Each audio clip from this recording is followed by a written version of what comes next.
तो हम कल के लेक्चर के आगे शुरू करते हैं। कल हमने थोड़ा सा बेसिक इंट्रोडक्शन दिया था मॉडर्न फिजिक्स का, और उसमें आपको बताया था कि जो माइक्रोस्कोपिक पार्टिकल्स के केस में कुछ फिनोमेना ऐसे थे जिनमें कि क्लासिकल मैकेनिक्स फेल हो गई थी। तो कल के जो पहला लेक्चर था वो आपने सुन ही लिया था, वो मैंने आपको भेज दिया था। उसमें मैंने बताया था क्या Newtonian mechanics, Maxwell's electromagnetic theory और थर्मोडायनामिक्स मिलके जो फिजिक्स के फिनोमेनाज एक्सप्लेन कर रही थी वो सब क्लासिकल फिजिक्स कहलाई क्लासिकल मैकेनिक्स कहलाई, क्लासिकल फिजिक्स। तो एक बार ये सोचा जाने लगा था कि क्लासिकल फिजिक्स जो है उससे हम सब कुछ एक्सप्लेन कर सकते हैं। कोई भी ऐसा फिनोमेना नहीं है जिससे हम एक्सप्लेन ना कर सकते हो। लेकिन फिर धीरे धीरे समय के जैसे जैसे समय बढ़ता गया तो नई नई डिस्कवरीज होती गई साइंस में, और कुछ माइक्रोस्कोपिक लेवल पे, एटॉमिक लेवल पर इस तरह के फिनोमेनाज आए जिनमें कि अभी मैं जरा इसे फ्लाइट मोड में लगा दूं, नहीं तो मैसेज आते रहेंगे।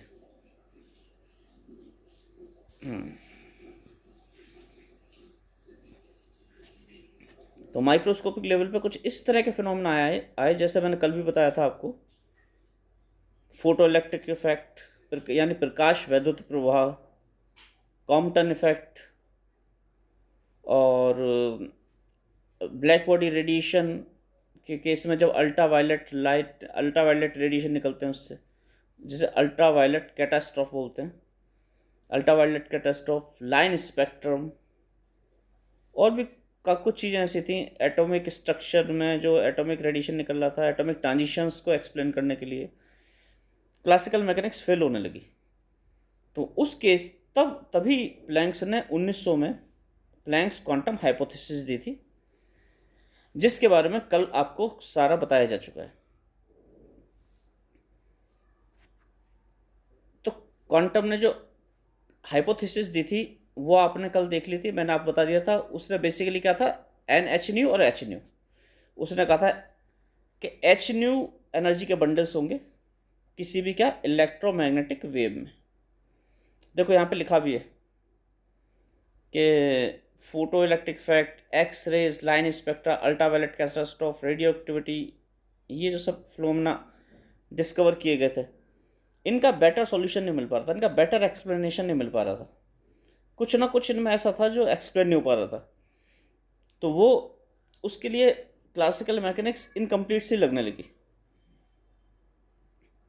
तो हम चलते हैं, प्लैंक्स क्वांटम हाइपोथेसिस हमने समझा दी थी कल आपको, ये सारा समझा दिया था। आगे चलते हैं, ये सब आपको समझा दिया था, कल लेक्चर यहाँ तक हो चुका था।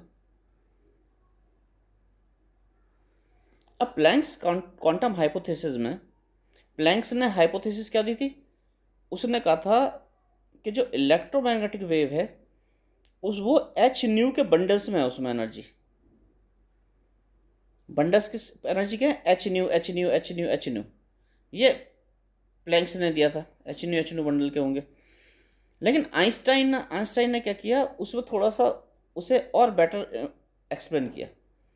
जैसे प्लैंक्स ने क्या माना था, प्लैंक्स ने माना था रेडिएशन का प्रोपेगेशन, जो भी रेडिएशन निकलता है, विकिरण निकलता है, उत्सर्जन होता है विकिरण का, वो रेडिएशन जब निकलेगा स्पेस में तो कॉन्टिन्यूस वेव की तरफ निकलेगा।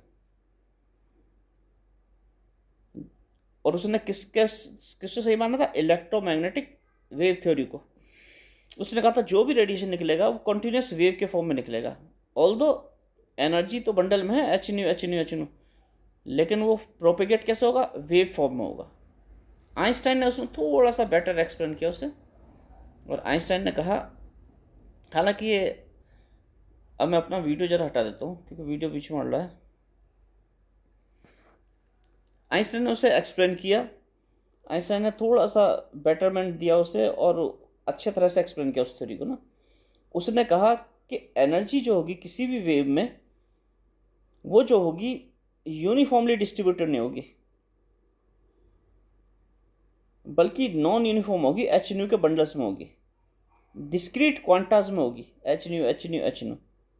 और उन क्वांटा को जो एच न्यू के बंडल थे, जो एच न्यू एनर्जी थी, एच न्यू एनर्जी, उसने कहा एच न्यू एनर्जी के बंडल्स होंगे। एच न्यू का एक बंडल है, एच न्यू का दूसरा बंडल है, एच न्यू एच, इस तरह से होगी, H new H new H new, इस तरह से एनर्जी के पैकेट्स होंगे एच न्यू एनर्जी के।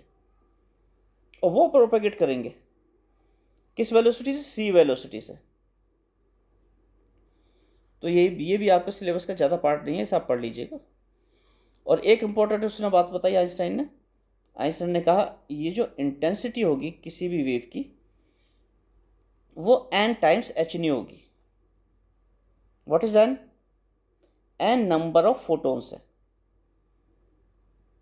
यानी कि कोई वेव अगर जा रही है, कोई इस तरह से वेव जा रही है, ये वेव जनरली आप ऐसे ही बनाते हैं, इस तरह की वेव होती है।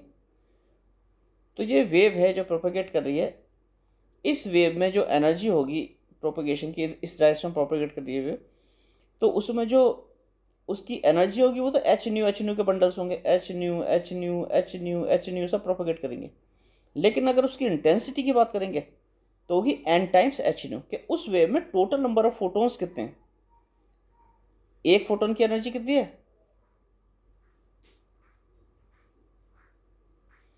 फोटोन एनर्जी कितनी है? एक फोटोन की एनर्जी है एच टाइम्स न्यू। और इन सब फोटोन से मिलकर वो वेव बन रही है, इलेक्ट्रोमैग्नेटिक वेव बन रही है। तो खूब सारे फोटोन्स है उसमें। इंटेंसिटी कैसे देंगे? Total number of photons multiplied by energy of one photon, n times h nu. जबकि क्लासिकल मैकेनिक्स में क्या था? एनर्जी को इलेक्ट्रिक वेक्टर के मैग्नीट्यूड के स्क्वायर से रिप्रेजेंट करते थे। लेकिन उसने आइंस्टाइन ने कहा नहीं, ऐसे नहीं होगा, ये ऐसे होगा, इंटेंसिटी ये होगी। और उन्होंने एक बात और बताया आइंस्टाइन ने, कि जैसे ही कोई फोटोन किसी मटेरियल पर गिर जाएगा, ये देखो, when photon encounters matter, photon, suppose light ले लो, light is made up of photons. Light जो है, प्रकाश जो है, फोटोन से मिलकर बना है, H new H new H new से। तो अगर लाइट किसी मटेरियल पर गिरती है, यानी फोटोन किसी मटेरियल पर गिरते हैं, तो वो सारी की सारी एनर्जी उस मटेरियल मैटर के पार्टिकल को दे देंगे और ख़त्म हो जाएगी। यानी एनर्जी क्या हो जाएगी? ट्रांसफ़र हो जाएगी फोटोन से मैटर में, और फोटोन क्या हो जाएगा? ख़त्म हो जाएगा। अब फोटोन्स दिखते क्यों नहीं है फिर हमें?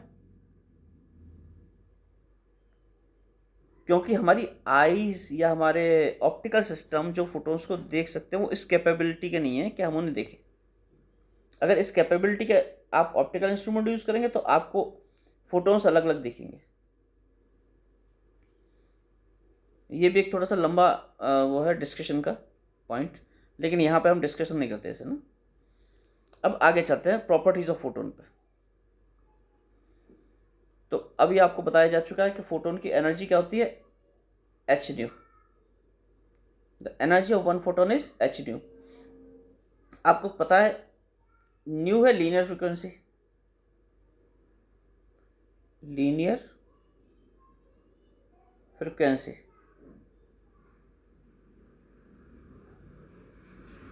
रेखीय आवृत्ति, न्यू लीनियर फ्रीक्वेंसी है। और आपको पता है एंगुलर फ्रीक्वेंसी और लीनियर फ्रीक्वेंसी में एक रिलेशन होता है, दैट एंगुलर फ्रीक्वेंसी ओमेगा कहते हैं इसे, डब्लू को थोड़ा घुमा के बना देते हैं। तो angular frequency is 2 pi times linear frequency, 2 pi times होती है लीनियर फ्रीक्वेंसी की। तो ये वाला रिलेशन यूज कर लिया, omega is 2 pi new.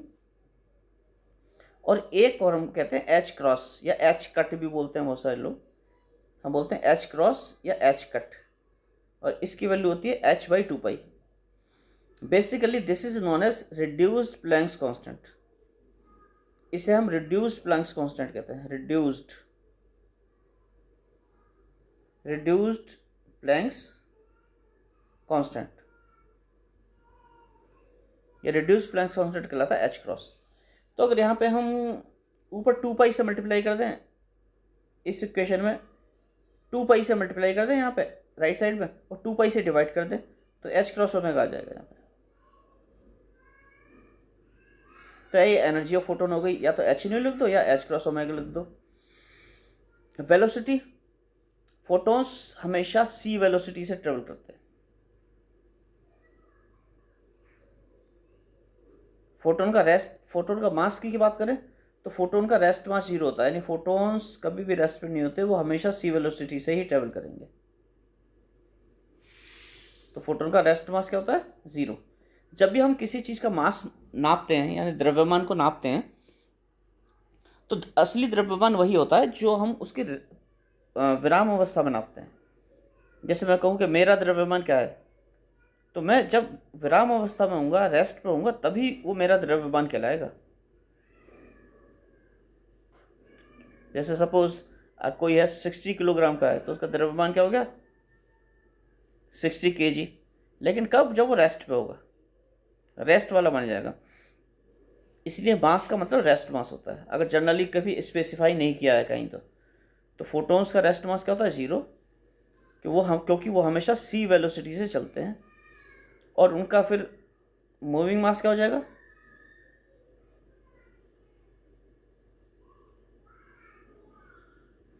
Moving मास हो जाएगा E=mc², से m=E/c²। ये भी आइंस्टाइन ने दिया था। आइंस्टाइन ने क्या दिया था? Mass energy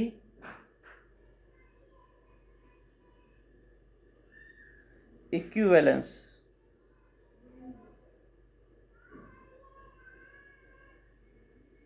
mass energy equivalence दिया था। उसने कहा था E=mc² होता है। तो इसी फॉर्मूले से E=mc² से आप फोटोन का मास लिख सकते हैं m=E/c²। ये इसका मूविंग मास हो गया।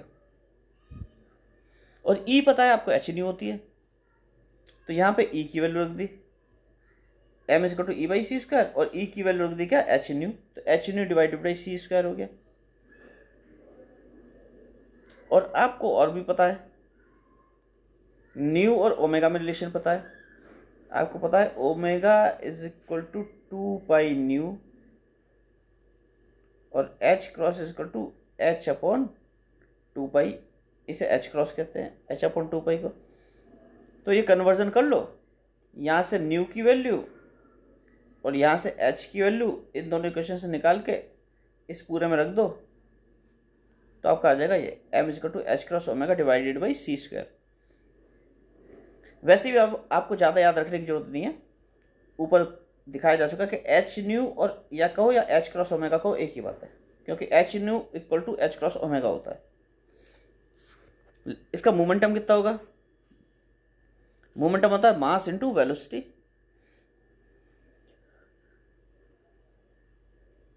फोटोन का मास क्या है? m, तो वेलोसिटी क्या है? c, तो मोमेंटम क्या होगा? m इंटू सी। और आपको अभी ऊपर पता था, देखो नीचे करके दिखाता हूं मैं। m क्या है? m मेरा h/c²।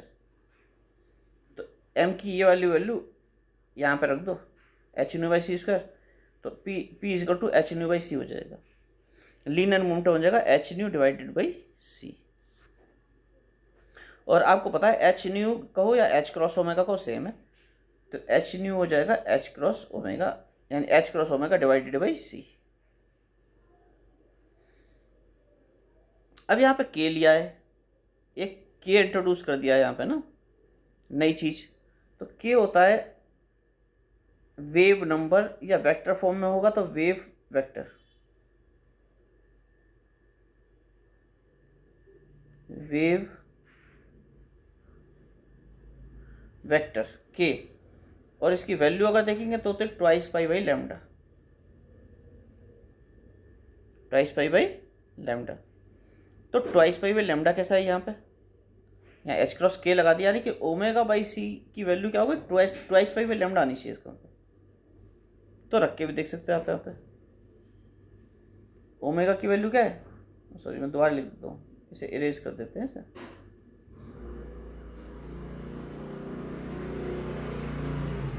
ओमेगा की वैल्यू क्या है?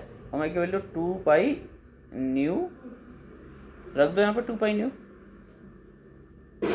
तो जब यहाँ 2π न्यू रख देंगे तो ये क्या हो जाएगा? p यहाँ से लेते हैं, इस वाली वैल्यू को लेते हैं, यह वाली वैल्यू, तो P equal to H cross 2 pi nu divided by C, और न्यू इक्वल टू क्या होता है, और आपको पता है लेफ्ट साइड में लिख रहा हूँ, nu equal to c by lambda होता है। क्यों? क्योंकि न्यू लेमडा इक्वल टू क्या होता है, वेलोसिटी, और यहाँ पे वेलोसिटी कितनी है, सी, तो nu equal to c by lambda होता है। तो यहाँ पे न्यू की वैल्यू सी बाई लेमडा रख दो, तो जगह एच क्रॉस 2 पाई सी, जगह c divided by c into lambda, तो सी से सी, अरे यार बार बार हिल जाता है ये, तो सी से सी कट जाएगा, 2 पाई बाई लेमडा आ जाएगा, H cross 2 pi by lambda, तो यहाँ पे आ गया ये इक्वल टू आ गया, ये वाली चीज आ गई H cross 2 pi divided by lambda, और 2 पाई बाई लेमडा क्या है कि वेव नंबर, तो 2 पाई डिवाइडेड बाई की, इसलिए P इक्वल टू क्या हो गया, एच क्रॉस के हो गया।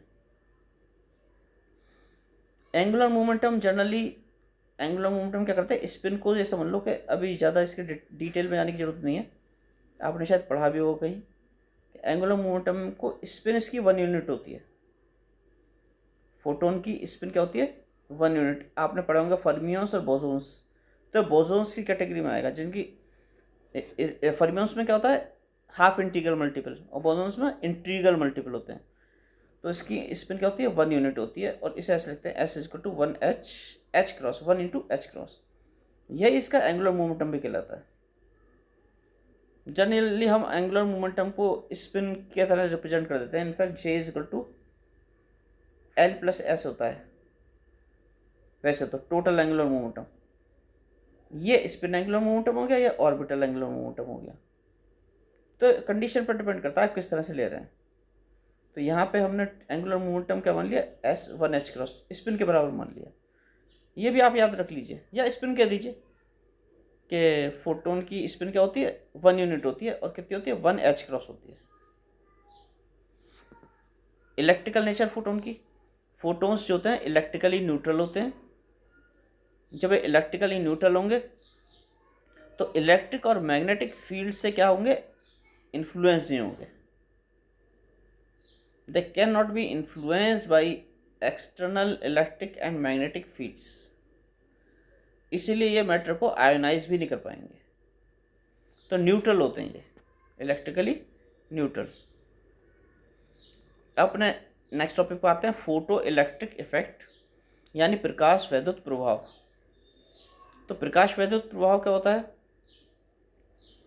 जब किसी सरफेस पे प्रकाश को डाला जाता है तो उससे इलेक्ट्रॉनों का निकलना, यानी कि कुछ मटेरियल ऐसे होते हैं जिन पे कि अगर हम प्रकाश को डालें, उनकी सतह पर प्रकाश डालें तो उनसे इलेक्ट्रॉन निकलने लगते हैं, तो इस प्रक्रिया को फोटो इलेक्ट्रिक इफेक्ट कहते हैं, यानी प्रकाश वैद्युत प्रवाह कहते हैं। क्या लिखा है, द इजेक्शन, यहाँ पे लिखा है the ejection of electrons from the surface of a metal under the action of light is called photo electric effect. यानी किसी सरफेस पे, किसी मेटल की सरफेस पे अगर प्रकाश को डाला जाए और उससे इलेक्ट्रॉन्स निकलने लगे तो इस प्रक्रिया को फोटो इलेक्ट्रिक इफेक्ट यानी प्रकाश वैद्युत प्रवाह कहते हैं। तो इस प्रभाव के लिए हम क्या कर सकते हैं, इस प्रभाव के लिए हम एक छोटा सा एक्सपेरिमेंटल सेटअप देख सोच सकते हैं अपने दिमाग में। हमने क्या लिया, यहाँ पे कैथोड और एनोड लिया। कैसे लिया कैथोड और एनोड, ये देखो के तो कैथोड है, ये रहा कैथोड यहाँ पे, और ये प्लेट पी एनोड मान ली। इस कैथोड पे देखो नेगेटिव चार्ज दे दिया यहाँ पे, और इस प्लेट पे पॉजिटिव चार्ज दे दिया। कैसे, पोटेंशियल डिवाइडर लगा के, ये रहा, और मैंने ऊपर कर दिया। ये देखो पोटेंशियल डिवाइडर लगा दिया। यहाँ पे देखो बैटरी लगा दी, यहाँ पे वेरिएबल रेजिस्टेंस लगा दिया, जैसे आप रियोस्टेट बोलते हैं, रियोस्टेट बोल दिया, लगा दिया। इस सर्किट में पैरेलल में वोल्ट मीटर लगा दिया और सीरीज में एमीटर लगा दिया, क्योंकि सीरीज में करंट नापेगा ये एमीटर और पैरेलल में क्या नापेगा, वोल्टेज नापेगा। वोल्टेज किस किस के बीच में सप्लाई किया आपने, वोल्टेज सप्लाई किया आपने कैथोड और एनोड के बीच में। कौन सा वोल्टेज, यहाँ से ये वोल्टेज लगा दिया आपने कैथोड और एनोड के बीच में। अब आगे देखते हैं। अच्छा, इसके पहले ये बता देते हैं कि ये जो फोटो इलेक्ट्रिक इफेक्ट है, ये लिखा हुआ है यहाँ पे, फोटो इलेक्ट्रिक इफेक्ट, ये ऑब्जर्व किया था हर्ज ने, हेनरिक हर्ज। इसके नाम पे यूनिट भी है हर्ज, फ्रिक्वेंसी की।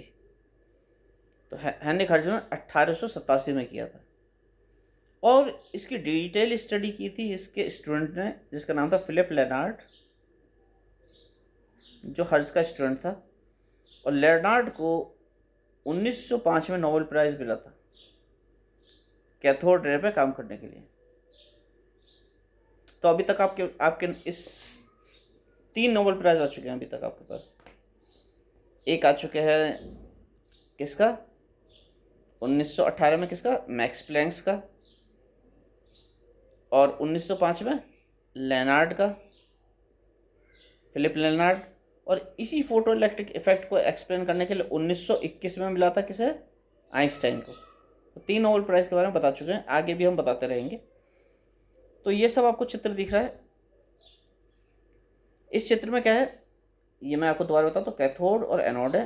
और यहाँ से हम वोल्टेज इंट्रोड्यूस कर सकते हैं, पोटेंशियल डिफरेंस लगा सकते हैं कैथोड और एनोड के बीच में। तो इसमें होता क्या है, आप क्या करिए, ये जो कैथोड है इस पे के है, ये यहाँ पे दोबारा दिखा, ये के है यहाँ पे, इस पे फोटो सेंसिटिव मटेरियल लगा दीजिए। मैंने पहले बताया था हर एक मेटल सरफेस ऐसी नहीं होती कि जिस पे आप लाइट डालें तो इलेक्ट्रॉन निकलने लगे। वो कुछ स्पेसिफिक मटेरियल होते हैं कि जिन पे लाइट डालने पे इलेक्ट्रॉन्स निकलते हैं। तो जिन मटेरियल्स पे लाइट डालने पे इलेक्ट्रॉन्स निकलते हैं उन्हें फोटो सेंसिटिव मटेरियल्स कहते हैं, और उनसे निकलने वाले इलेक्ट्रॉन्स को फोटो इलेक्ट्रॉन्स कहते हैं। तो सपोज आपने यहाँ पे फोटो सेंसिटिव मटेरियल चिपका दिया इस पर थोड़ा सा, अब आपने ऊपर से यहाँ से लाइट डाल दी, ये लेंस है, ये लेंस है यहाँ पे डब्ल्यू, तो इससे आपने एक फोकस करके लाइट डाल दी। लाइट सोर्स आप इस लेंस के क्या रख देंगे, फोकल पर रख देंगे, जिससे लाइट रेस क्या निकलने लगे, पैरेलल निकलने लगे।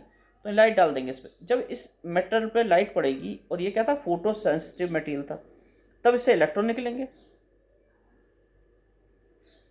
तो यही दिखाया जा रहा है कि इससे देखो ये इलेक्ट्रॉन निकल रहे हैं, इस मेटल सरफेस से यहाँ से इलेक्ट्रॉन निकल रहे हैं, ऐसे ऐसे ये इलेक्ट्रॉन निकल रहे हैं।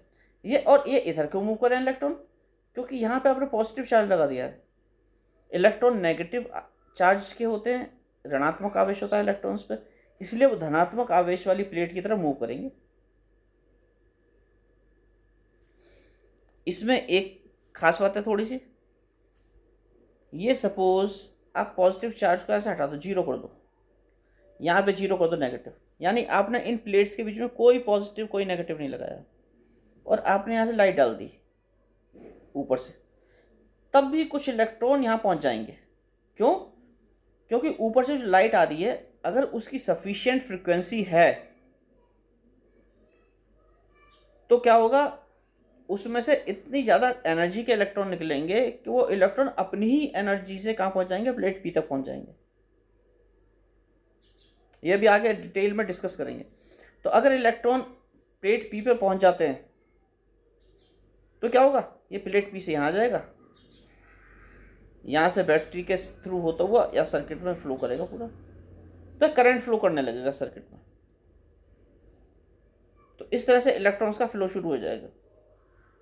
और जैसे जैसे बैटरी पे आप प्लेट पे पॉजिटिव बढ़ाते जाएंगे या नेगेटिव बढ़ाते जाएंगे, उतने ज़्यादा इलेक्ट्रॉन, जो बहुत कम काइनेटिक एनर्जी से इलेक्ट्रॉन निकले हैं, मतलब इस प्लेट से कोई इलेक्ट्रॉन बस यहाँ तक पहुँच पाया निकल के, इतनी काइनेटिक एनर्जी थी कि यहाँ पहुँचा, बस वो इस जगह पहुँच पाया, यहाँ पहुँच पाया इलेक्ट्रॉन ने मतलब। तो अगर आपने यहाँ पर सफिशिएंट पॉजिटिव लगा दिया तो इलेक्ट्रॉन को क्या करेगा, खींच लेगा अपने पास यहाँ पे, और फिर क्या होगा, सर्किट में करंट फ्लो होना शुरू हो जाएगा यहाँ पे। सर्किट में करंट फ्लो हो जाएगा। तो जैसे जैसे आप पॉजिटिव चार्ज बढ़ाते जाएंगे, पॉजिटिव मतलब पोटेंशियल डिफरेंस बढ़ाते जाएंगे दोनों के बीच में, कैथोड और एनोड के बीच में, वैसे जो इलेक्ट्रॉन्स निकल रहे हैं ना सरफेस से बहुत कम एनर्जी से, वो भी पहुंचना शुरू हो जाएंगे प्लेट्स पे। तो अब इसी को यहाँ पर सर्किट देख लिया था, और इसमें बहने वाला करंट आप मेजर कर लेंगे किससे, माइक्रो एमीटर से, क्योंकि बहुत कम करंट बहेगा इसलिए माइक्रो एमीटर की आवश्यकता पड़ती है। और इस कैथोड और एनोड के बीच में कितना पोटेंशियल डिफरेंस आपने अप्लाई किया इस बैटरी सेटअप से, वो आप इस वोल्टमीटर में नाप लेंगे यहाँ पर।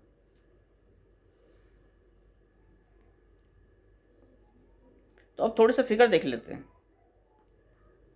ये आपका था सेटअप था, ये बता दिया था, ये थोड़ा सा इस सेटअप के बारे में लिखा हुआ है, पढ़ लीजिएगा। अब थोड़ा सा फिगर देख लेते हैं यहाँ पे। ये फिगर है पहला 4.6a। इसमें जो फिगर प्लॉट किया गया है photo current versus V, photo current versus V. तो दोबारा इस फिगर को देखिए, photo current versus V. Photo current माने, फोटो करंट का मीनिंग यहाँ पे जितने ज़्यादा इलेक्ट्रॉन पहुँच रहे हैं उतना ज़्यादा फोटो करंट होगा, वो इसमें नापा जाएगा। और वी मीन्स कैथोड और एनोड के बीच में जो पोटेंशियल डिफरेंस लगाया है वो इससे नापा जाएगा।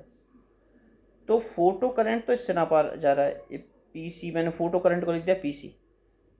और जो वी नापा जा रहा है वोल्टेज या potential difference between cathode anode V, वो इससे नापा जा रहा है। तो फोटो करंट वर्सेस वी, ये ग्राफ प्लॉट किया गया यहाँ पर, ये ना। तो फोटो करंट वर्सेस वी, और इसमें फ्रिक्वेंसी कांस्टेंट रखी गई है। फ्रिक्वेंसी किस चीज़ की,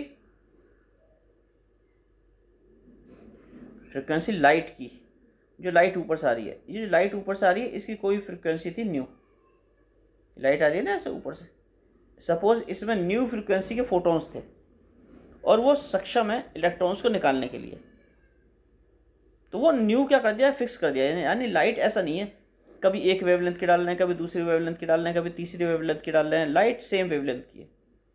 तो इस डायग्राम में क्या है, जो लाइट है उसकी फ्रिक्वेंसी क्या है, कांस्टेंट है। केवल वेरी क्या कर रहा है, इंटेंसिटी I1 I2 I3। और आपको बताया था इंटेंसिटी क्या होती है, NH न्यू, उसमें कैपिटल N था, एक ही बात है अभी, NH न्यू, न्यू कांस्टेंट है। यानी लाइट तो समान इंटेंसिटी क्या रही है, लेकिन क्या कर रहे हैं हम, जो नंबर ऑफ फोटोन्स आ रहे हैं ना ऊपर से प्रकाश स्रोत से, लाइट स्रोत से, वो बढ़ा रहे हैं हम, N बढ़ा रहे हैं। तो I1 में क्या आएगा, I1 में आएगा N1 H न्यू, अरे I1 में आएगा N1 H न्यू। I2 में क्या आएगा, N2 H न्यू, यानी H न्यू सेम है, न्यू कांस्टेंट है। यानी कि जो भी लाइट डाल रहे हैं उसका फ्रिक्वेंसी क्या है, कांस्टेंट है। यानी कि उसमें जो फोटोन्स की एनर्जी है वो सेम है, constant, H new H new H new. I3 इसी तरह से I3 N3 H न्यू। तो क्या बदल रहा है, केवल फोटोन की संख्या। तो I1 I2 I3। तो दोबारा उसे देखते हैं यहाँ पे लाइट को। यानी यहाँ से पहले आपने लाइट डाली तो आपने नंबर ऑफ फोटोन्स डाले N1, फिर आपने क्या किया, उसी लाइट के नंबर ऑफ फोटोन्स बढ़ा दिया और N2 कर दिया, फिर उसी लाइट के नंबर ऑफ फोटोन्स बढ़ा के कर दिया N3 कर दिया।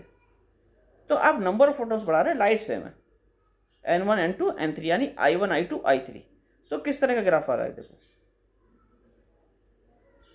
जब आपने एक इंटेंसिटी ली यानी एक नंबर ऑफ फोटोन्स लिए N1 और फ्रिक्वेंसी कांस्टेंट रखी, तो जैसे जैसे आप पोटेंशियल डिफरेंस बढ़ा रहे हैं तो देखो फोटो करंट बढ़ रहा है ऐसे, और फिर एक पर्टिकुलर वोल्टेज पे फोटो करंट सैचुरेशन आ गया।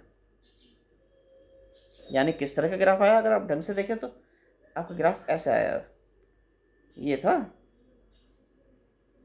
कि आपका ऐसे बढ़ रहा है और ऐसे आपका सैचुरेशन आ गया, ये आपका सैचुरेशन आ गया, इस तरह की फिगर आ रही है। ऐसी क्यों आ रही है, क्यों, फिर हम फिगर दिखाते हैं आपको ऐसे क्यों आ रही है। ये फिगर थी, इसमें क्या हुआ यहाँ पे ये पॉजिटिव नेगेटिव जीरो था, सपोज ये जीरो था यहाँ पे और ये भी जीरो था, तो जो बहुत तेज काइनेटिक एनर्जी से इलेक्ट्रॉन निकला था, हो सकता है वो खुद ही पहुँच जाए यहाँ पे, इसे खिंचाव की जरूरत ही ना पड़े, इसे पॉजिटिव की जरूरत ही ना पड़े। जो थोड़ी कम एनर्जी का काइनेटिक एनर्जी का फोटोन होगा वो हो सकता है यहाँ पे रुक जाए, वो यहाँ पे रुक जाए, बीच में रुक जाए, यहाँ पे रुक जाए। जो और कम एनर्जी का वो हो सकता है वो यहीं तक पहुँच पाए, जो और कम एनर्जी का हो सकता है यहीं पर पहुँच पाए, जो बहुत कम एनर्जी का होगा वो बस जस्ट सरफेस पे निकल जाएगा बाहर, लेकिन वहीं रुक जाएगा। ठीक है, निकल जाएगा तो रुक जाएगा।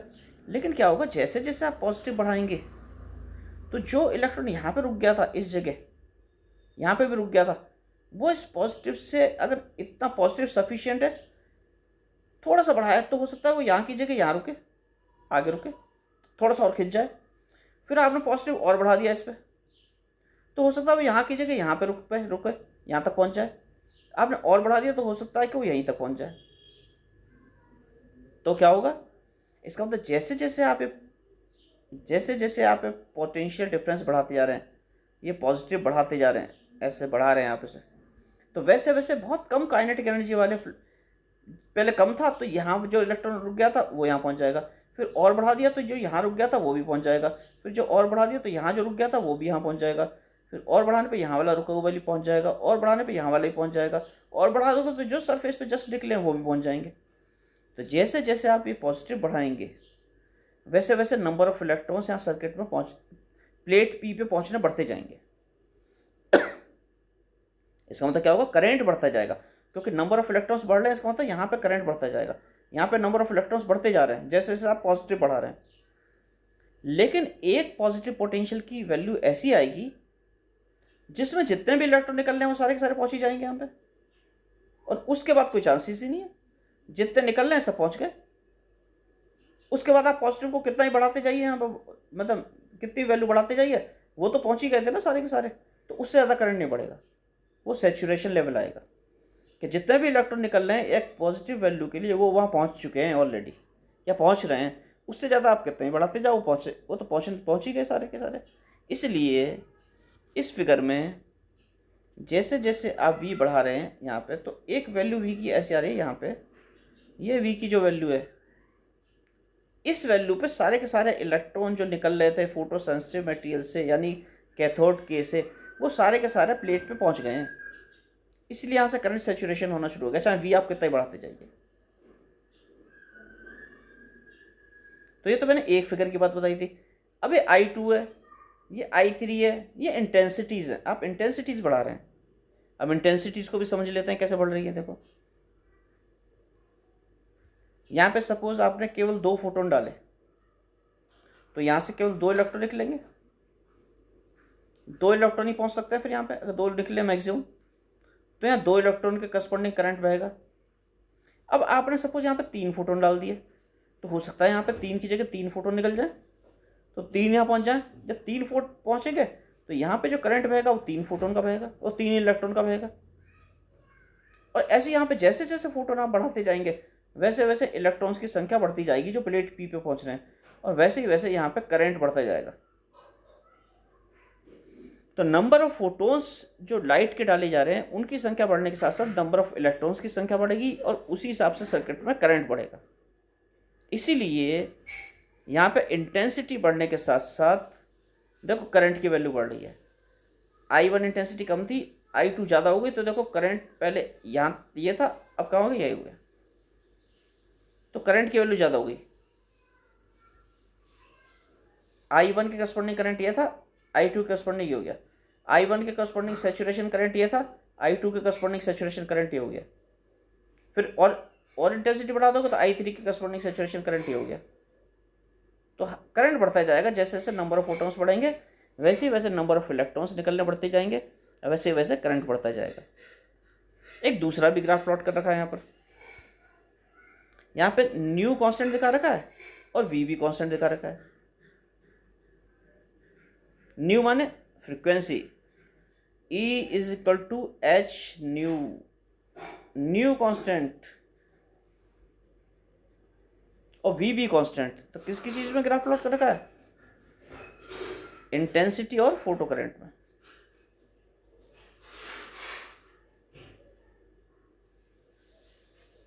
इंटेंसिटी और फोटो करंट में। तो न्यू कांस्टेंट है और वी भी कांस्टेंट है। यहाँ पे देखो न्यू कांस्टेंट का मतलब जो लाइट यहाँ पे आ रही है इसमें फोटोन्स की एनर्जी कांस्टेंट है। एच न्यू एनर्जी के फोटोन आ रहे हैं यहाँ पे सब, एच न्यू एनर्जी के फोटोन जा रहे हैं यहाँ पे, इनकी एनर्जी क्या है, कांस्टेंट है। तो ये निकालेंगे, ये क्या निकालेंगे, इलेक्ट्रॉन्स निकालेंगे, ये इलेक्ट्रॉन्स निकाल लें। और दूसरी क्या चीज़ कांस्टेंट थी, वी। ये पोटेंशियल डिफरेंस जो लगा रखा है यहाँ पे बीच में, ये भी कांस्टेंट है। तो जैसे जैसे इंटेंसिटी बढ़ेगी, यानी कि जैसे जैसे ऊपर से आने वाले फोटोन बढ़ेंगे, जो ऊपर से फोटोन आ रहे हैं ये बढ़ेंगे, वैसे वैसे इलेक्ट्रॉन्स की संख्या बढ़ती जाएगी, वैसे वैसे आपका करंट बढ़ता जाएगा। ये मैं पहले भी समझा दिया है। तो ये भी वही है कि जैसे जैसे ऊपर से आने वाले फोटोन बढ़ेंगे, वैसे वैसे निकलने वाले फोटो इलेक्ट्रॉन्स बढ़ेंगे। यानी इंटेंसिटी बढ़ने के साथ साथ क्या होगा, फोटो करंट बढ़ेगा, लीनियर प्रोपोर्शनलिटी आएगी।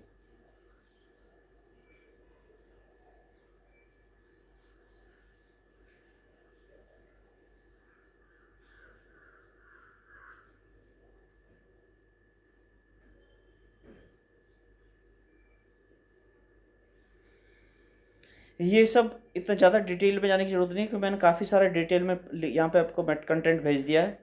ये इसलिए भेजा है जिससे जो बच्चे पढ़ना चाहें वो पढ़ सकते हैं। तो फोटो इलेक्ट्रिक इफेक्ट अगर पूछा जाएगा तो यही पूछा जाएगा कि इफेक्ट ऑफ इंटेंसिटी क्या होता है फोटो इलेक्ट्रॉन्स पे, effect of intensity photo current पे क्या होता है, कि इंटेंसिटी बढ़ने के साथ साथ फोटो करंट बढ़ता है जनरली। इसमें भी लिमिट है, अभी आइंस्टाइन ने कैसा एक्सप्लेन किया था वो समझाएंगे इसे। ये सब आप जो लिखा हुआ है वो सब पढ़ सकते हैं। ऐसे effect of frequency on photo current क्या होता है, ये चलो थोड़ा सा समझा देते हैं। Effect of photo current frequency दोबारा से देखो, यहाँ पे एक चीज़ दिख रही है बहुत इंपॉर्टेंट। यहाँ पे देखो आपकी फ्रिक्वेंसी बढ़ा रहे हैं, ये फ्रिक्वेंसी बढ़ रही है इधर। तो एक पर्टिकुलर फ्रिक्वेंसी की वैल्यू तक कोई फोटो करंट नहीं है।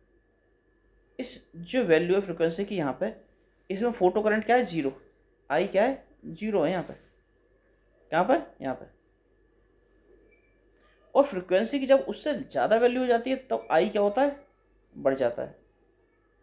ये ग्राफ मिल रहा था इस तरह का जब हम एक्सपेरिमेंट परफॉर्म कर रहे थे और फ्रिक्वेंसी वर्सेस फोटो करंट का ग्राफ प्लॉट कर रहे थे, वी और आई को कांस्टेंट रख के। यहाँ ध्यान रखना, वी क्या था, जो पोटेंशियल डिफरेंस लगाया गया है कैथोड और एनोड के बीच में, उसे कांस्टेंट रख दिया था। और आई क्या था, intensity of incident photons constant रख दी गई थी। दोबारा समझा देता हूँ, ऊपर फिगर में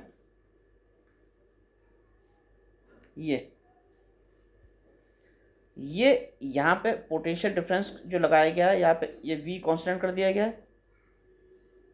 और यहाँ से जो नंबर ऑफ फोटोन्स आ रहे हैं एन, जो एन फोटोन्स आ रहे हैं, इन्हें कांस्टेंट कर दिया गया है। एन कांस्टेंट करने का मतलब आई कांस्टेंट कर दिया गया है, क्योंकि एच न्यू तो कांस्टेंट था ही, और आई इज इक्वल टू क्या होता है, एन टाइम्स एच न्यू। तो इंटेंसिटी कांस्टेंट कर दी गई है और पोटेंशियल डिफरेंस जो यहाँ लगा रखा है वी कांस्टेंट कर दिया गया है, आई और एन एच न्यू। उसके बाद जब ये दोबारा आते हैं, ये वाला ग्राफ, उसके बाद जब फ्रिक्वेंसी बढ़ा रहे हैं तो एक पर्टिकुलर फ्रिक्वेंसी तक कोई भी इलेक्ट्रॉन प्लेट पे नहीं पहुंच रहा, और जो फोटोन ऊपर से आ रहे हैं उनकी फ्रिक्वेंसी जैसे ही न्यू नोट हो रही है, एक पर्टिकुलर वैल्यू पे पहुंच रही है, तो वो जो इलेक्ट्रॉन्स निकल रहे थे फोटो सेंसिटिव मटेरियल से यानी कैथोड से, वो सामने वाली प्लेट पे पहुंचने शुरू हो गए। तो जिस फ्रिक्वेंसी पे ये सर्किट में करंट फ्लो शुरू हो गया, यानी कि कैथोड से निकलने वाले इलेक्ट्रॉन्स सामने वाले एनोड पे यानी कि प्लेट पे पहुंचने लगे, उस फ्रिक्वेंसी की वैल्यू को थ्रेशोल्ड फ्रिक्वेंसी कहते हैं। नीचे लिखिए, थ्रेशोल्ड माने दहली आवृत्ति, थ्रेशोल्ड माने दहली और फ्रिक्वेंसी माने आवृत्ति, तो इसे दहली आवृत्ति कहते हैं, थ्रेशोल्ड फ्रिक्वेंसी। तो क्लासिकल मैकेनिक्स से थ्रेशोल्ड फ्रिक्वेंसी, और थ्रेशोल्ड फ्रिक्वेंसी को या वेवलेंथ को आप एक ही बात है, क्योंकि आपको पता है nu is equal to c divided by lambda होता है, तो सी कांस्टेंट होता है। तो आप न्यू के रेफरेंस में बात करिए, लैम्डा के रेफरेंस में बात करिए, एक ही बात है, क्योंकि lambda is equal to c by nu हो जाएगा। तो एक ही बात है। तो थ्रेशोल्ड फ्रिक्वेंसी कह लीजिए या थ्रेशोल्ड वेवलेंथ कह लीजिए, लेकिन दोनों एक दूसरे के इन्वर्सली प्रोपोर्शनल हैं। इसलिए अगर वेवलेंथ कम होगी तो फ्रिक्वेंसी बढ़ेगी। इसका मतलब थ्रेशोल्ड फ्रिक्वेंसी की वैल्यू अगर बढ़ रही है, थ्रेशोल्ड वेवलेंथ की वैल्यू क्या होगी? कम। तो एक थ्रेशोल्ड फ्रिक्वेंसी की वैल्यू मिल रही थी कि इस फ्रिक्वेंसी से कम फ्रिक्वेंसी पे कोई भी इलेक्ट्रॉन नहीं निकलेगा। किससे? फोटो सेंसिटिव मटेरियल से नहीं निकल रहा था, जो कि क्लासिकल मैकेनिक्स फेल हो गई समझाने में। ये भी आप थोड़ा सा एक्सपेरिमेंट अलग है। काइनेटिक एनर्जी समझा देता हूँ इस फोटोन्स की। Measurement of kinetic energy of photo electrons. Photo electrons की काइनेटिक एनर्जी को मेजर करना है आपको। तो इसके लिए फिर उसी फिगर पे आते हैं दोबारा, उससे समझाते हैं आपको।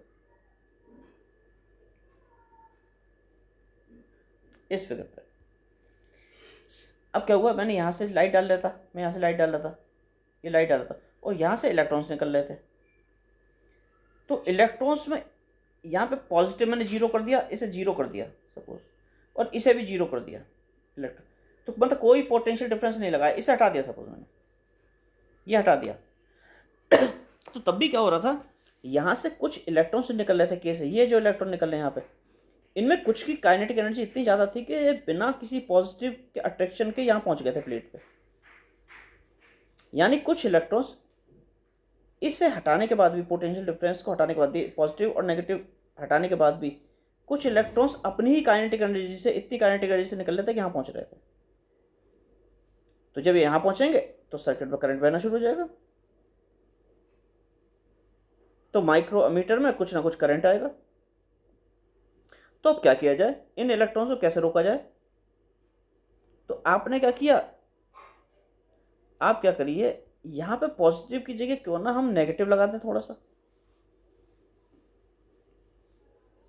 तो अगर हम नेगेटिव लगाएंगे तो जो इलेक्ट्रॉन आ रहा था ना तेजी से, बहुत ज़्यादा काइनेटिक एनर्जी से, तो उस पर क्या होगा, रिपल्सिव फोर्स लगेगी, इधर की तरफ फोर्स लगेगी उल्टी।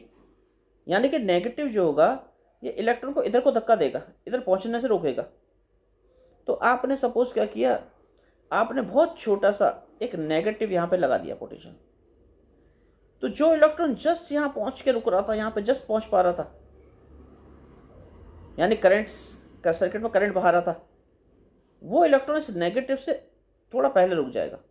यहाँ पे आपने लगा दिया नेगेटिव, तो वो इलेक्ट्रॉन यहाँ ना पहुँच के क्या होगा, जो जस्ट पहुँचा था उससे थोड़ा देर पहले रुक जाएगा यहाँ पे, क्योंकि उस पर रिपल्सिव फोर्स लगेगी। लेकिन जो इलेक्ट्रॉन बहुत ज़्यादा काइनेटिक एनर्जी के साथ आएगा, सपोज नेगेटिव लगा हुआ है लेकिन वो तब भी पहुँच गया यहाँ पे, ऐसा भी हो सकता है, क्योंकि ये इसकी काइनेटिक एनर्जी बहुत ज़्यादा थी और नेगेटिव आपने छोटा सा लगाया, बहुत कम वैल्यू का लगाया, लेकिन तब भी पहुँच गया यहाँ पे, ऐसा भी हो सकता है। तो क्योंकि यहाँ पे जो इलेक्ट्रॉन्स निकलेंगे वो वेरियस डिफरेंट काइनेटिक एनर्जी के निकलेंगे। जैसे मान लिया एक इलेक्ट्रॉन या पॉजिटिव नहीं था, नेगेटिव नहीं था, इस पर इतनी काइनेटिक एनर्जी थी, वो यहाँ प्लेट पे ना पहुँच के यहाँ भी पहुँच सकता था। सपोज अगर प्लेट आप यहाँ लगा देते तो हो सकता है यहाँ भी पहुँच जाता। तो इस पर तो बहुत ज़्यादा काइनेटिक एनर्जी है। दूसरा इलेक्ट्रॉन हो सकता है कि यहीं पहुँच जाता, केवल यहाँ पहुँच कर रुक जाता। तीसरा इलेक्ट्रॉन हो सकता है कितनी काइनेटिक एनर्जी से निकले कि यहाँ पे रुक जाए, इससे पहले रुक जाए। चौथा हो सकता है कि यहाँ पे रुक जाए। पाँचवा हो सकता है कि यहाँ रुक जाए। छठा हो सकता है इससे पहले रुक जाए। सातवां हो सकता है यहाँ रुक जाए। मतलब ये डिस्टेंस बता रहा हूँ मैं यहाँ से, ऐसे ऐसे कि इस डिफरेंट काइनेटिक एनर्जी के इलेक्ट्रॉन निकल सकते हैं। कोई कहीं रुके, कोई कहीं रुके, कोई कहीं रुके। तो जो बहुत ज़्यादा काइनेटिक एनर्जी के इलेक्ट्रॉन आ रहा है वो तो थोड़ा सा यहाँ पे नेगेटिव लगा भी दोगे तब भी वो, उसे तो यहाँ पहुँचना था, तो छोटा सा आपने नेगेटिव लगा लिया तब भी उसमें इतनी एनर्जी लगेगी कि वो यहाँ से यहाँ तक तो पहुँच ही जाएगा। यहाँ ना पहुँच के यहाँ पहुँच जाएगा, इसका मतलब प्लेट तक तो पहुँच ही जाएगा वो, जब उसमें इतनी काइनेटिक एनर्जी है। तो हमने बहुत छोटा सा यहाँ पे क्या कर दिया, नेगेटिव लगा दिया, लेकिन तब भी कुछ इलेक्ट्रॉन यहाँ पहुँचते रहेंगे। अब आपने इस नेगेटिव को बढ़ा दीजिए, तो जो यहाँ इलेक्ट्रॉन्स पहुँच रहे थे, सपोज 10 पहुँच रहे थे, अब आपने नेगेटिव वैल्यू और बढ़ा दी तो हो सकता है 9 पहुँचे। अब आपने इस नेगेटिव वैल्यू को और बढ़ा दिया तो हो सकता है यहाँ पे 8 ही पहुँचे। फिर नेगेटिव वैल्यू और बढ़ा दीजिए। किस चीज़ की वैल्यू बढ़ा रहे हैं आप, यहाँ से जो पोटेंशियल डिफरेंस लगाया था वो पहले उल्टा लगा रहे हैं। अब आप यहाँ से पोटेंशियल डिफरेंस जो आप पहले लगा रहे थे वो क्या लगा रहे थे, यहाँ पे पॉजिटिव लगा रहे थे, यहाँ पे नेगेटिव। अब क्या कर रहे हैं आप, यहाँ पे नेगेटिव लगा रहे हैं, यहाँ पे पॉजिटिव, यानी प्लेट्स आपने बदल दी। ये जो बैटरी थी, ये बैटरी अब ऐसे ना हो कि क्या हो गई, ऐसे नेगेटिव पॉजिटिव उल्टी कर दी बैटरी आपने, नेगेटिव पॉजिटिव, इस तरह से आप अटैच कर दी सर्किट से, उल्टी बैटरी कर दी। अब तो आपने नेगेटिव नेगेटिव बढ़ाते जाएंगे, एक नेगेटिव वैल्यू की ऐसी आएगी कि अब कोई भी इलेक्ट्रॉन नहीं पहुंचेगा, चाहे उसकी कितनी काइनेटिक एनर्जी हो, यहाँ पर रुक जाएंगे इससे पहले। तो उस नेगेटिव पोटेंशियल को आप यहाँ से नाप लीजिए, कहाँ से, यहाँ से नाप लीजिए कि वो कौन सी वैल्यू है जिससे सर्किट में करंट क्या होता है, जीरो हो जाता है। उस पोटेंशियल की वैल्यू को हम कहते हैं Vs, यानी stopping potential. Vs stopping potential, ऐसा अपोजिट पोटेंशियल, ऐसा नेगेटिव पोटेंशियल प्लेट पे लगाया गया, वो नेगेटिव पोटेंशियल जिस पे कि एक भी इलेक्ट्रॉन अब ना पहुंच पाए प्लेट पे, तो उसे क्या कहेंगे, स्टॉपिंग पोटेंशियल। ये रहा, नीचे अब आते हैं दोबारा।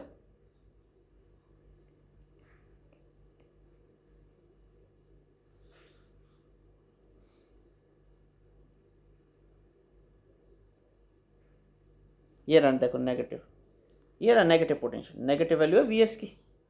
तो इस Vs पे आपने कितनी अपोजिट एनर्जी दी इलेक्ट्रॉन को, मतलब कितनी एनर्जी के इलेक्ट्रॉन रोकेंगे आप, EV, क्योंकि EVs, क्योंकि पोटेंशियल अगर V होता है, V, तो उसके करस्पॉन्डिंग कितनी एनर्जी होती है, EV।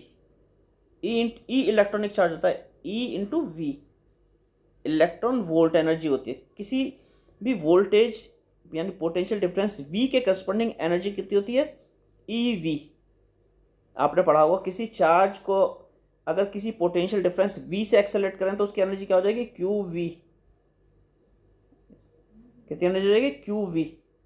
तो हमारे पास चार्ज क्या था, हमारे पास चार्ज Q था, E था, और पोटेंशियल डिफरेंस क्या लगा रहा है, Vs, तो एनर्जी कितनी हो जाएगी, EVs, जो अपोजिट डायरेक्शन में लग रही है। तो जहां पे जस्ट करंट बहना बंद होता है, इसका मतलब आपने मैक्सिमम काइनेटिक एनर्जी वाले इलेक्ट्रॉन को भी रोक दिया। किस एनर्जी से रोक दिया, EVs से रोक दिया। तो जो मैक्सिमम काइनेटिक एनर्जी थी वो इलेक्ट्रॉन की, वो जस्ट किसके बराबर हो गई, स्टॉपिंग पोटेंशियल की एनर्जी के बराबर हो गई। यानी काइनेटिक एनर्जी मैक्सिमम किसके बराबर हो गई, EVs के बराबर, यानी हाफ mv मैक्सिमम स्क्वायर हो गया EVs के बराबर। इससे आप kinetic energy of maximum kinetic energy of electron निकाल सकते हैं जो कि किसी सरफेस से निकला है। उसके लिए आपको क्या करना पड़ेगा, V नापना पड़ेगा पोटेंशियल को नेगेटिव लगाते जाओ, बढ़ाते जाओ, धीरे धीरे धीरे धीरे, जैसे ही वो जीरो हो करंट सर्किट में, वो नाप लो V, वो Vs की वैल्यू होगी, उसे E से मल्टीप्लाई कर दो, स्मॉल ई से, तो आपकी मैक्सिमम काइनेटिक एनर्जी किसकी आ जाएगी, इलेक्ट्रॉन्स की आ जाएगी। किन इलेक्ट्रॉन्स की, फोटो इलेक्ट्रॉन्स की। इस Vs को स्टॉपिंग पोटेंशियल या रिटार्डिंग पोटेंशियल कहते हैं। रिटार्डेशन माने होता है डी एक्सेलेशन, जैसे त्वरण होता है, एक्सेलेशन होता है, उसी का क्या होता है, डी एक्सेलेशन होता है, रिटार्डेशन। तो आज का लेक्चर यहीं ख़त्म करते हैं, इसके बाद नेक्स्ट लेक्चर में मिलेंगे। आपको अगर कोई भी समस्या हो किसी तरह की तो आप मुझसे व्हाट्सएप पे कम्युनिकेट कर सकते हैं। हालांकि मैं बहुत अच्छे ढंग से समझा रहा हूँ। ये मैंने जब भी क्लास ली है तो नेटवर्क की बहुत समस्या आती है। हर बार क्लास में किसी ना किसी का नेट नहीं चल रहा होता, कोई कनेक्ट नहीं हो पाता, कोई डिस्कनेक्ट हो जाता है बार बार। किसी के साथ कोई समस्या आती है, कोई कहता है कि हमारे पास इतने नेट नहीं, हमारा नेट ख़त्म हो जाता है। कभी कोई कहता है कि हमारे पास, हम 3 भाई बहन हैं, मोबाइल एक ही है या 2 हैं, हम कभी एक साथ क्लास होती है तो किसी को क्लास छोड़नी पड़ती है। 10 तरह की प्रॉब्लम बताई इन लोगों ने ना, आप लोगों ने मुझे। कोई कहता है कि हम पे कंटेंट नहीं है, आप सीधे बोर्ड पे पढ़ाते हैं, अगर 1 भी मिनट का मिस हो गया तो वो निकल जाता है, छूट जाता है, फिर आगे का समझ में नहीं आता। तो इसलिए मैंने ये अपने लेक्चर्स अपलोड करने शुरू किए हैं और लेक्चर्स बनाने शुरू किए हैं। इन्हें आप समझ के ढंग से पढ़िए, 1 बार देखिए, 2 बार देखिए, 3 बार देखिए, जब तक समझ में नहीं आता तब तक देखिए। फिर भी कोई डाउट है तो आप मुझसे व्हाट्सएप पर डिस्कस कर सकते हैं। अगर ज़रूरत होगी तो मैं आपकी गूगल मीट या जूम के थ्रू क्लास भी ले सकता हूँ। तो अगर कोई समस्या हो जाएगी, ज़्यादा डाउट क्लियर हो जाएंगे, तो उन डाउट्स को हम ऑनलाइन क्लास में क्लियर कर देंगे या व्हाट्सएप पे क्लियर कर देंगे अगर कम होंगे तो। आप लोग ध्यान से मेरे लेक्चर्स पढ़ते रहिए और समझते रहिए। जो मैंने कंटेंट आपको भेजे हैं उन्हें भी पढ़ के आप समझते रहिए। मैंने कंटेंट थोड़े थोड़े एक्स्ट्रा भेजा है आपको, जिससे आपका बिल्कुल कॉन्सेप्ट क्लियर हो जाए सारे। लेकिन मैं आपका सिलेबस का पार्ट ही पढ़ाऊँगा इसमें से आपका निकाल के। तो इस लेक्चर को यहीं ख़त्म करते हैं, नेक्स्ट लेक्चर में मिलेंगे फिर। ओके।